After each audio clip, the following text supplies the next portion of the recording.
More than half of Alaskans aged 12 and up have been vaccinated against COVID-19. While this is good news, we need that number to be higher to enjoy the benefits of a truly pandemic-free world. Hi, I'm Dr. Michelle Laufer, pediatrician at Medical Park Family Care. While the availability of safe and effective COVID vaccine has allowed many kids to safely return to socializing and their favorite activities, some parents are still hesitant to vaccinate. This is natural, since we all want to make the right choices for our children. I chose to vaccinate my teens and want to address a few common concerns I hear in clinic from other parents. First, were these vaccines tested adequately, and are they safe? This is a great question. Check out this graph.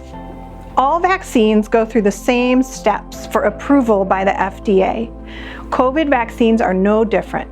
Their process was simply simultaneous rather than one after the other, because we needed them available fast. So the federal government pitched in lots of money to allow companies to make the vaccines as they were developing and testing them.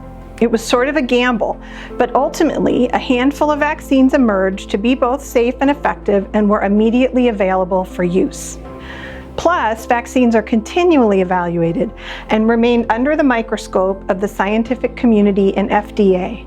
So if new safety concerns emerge, we can immediately address them and pivot if needed.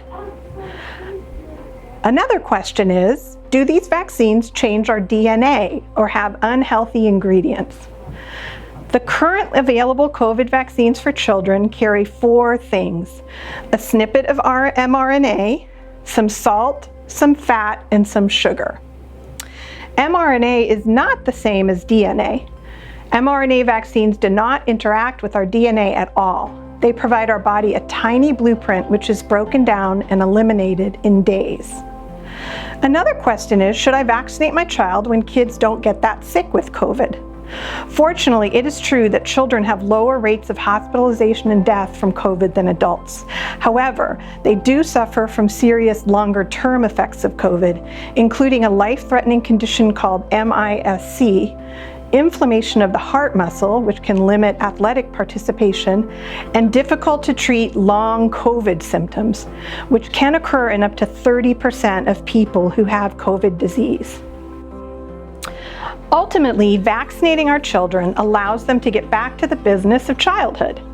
Kids can safely return to school and activities, be protected from long-term effects of COVID, avoid quarantine following an exposure, and be protected from even the emerging variants of COVID, which may be more dangerous and infectious.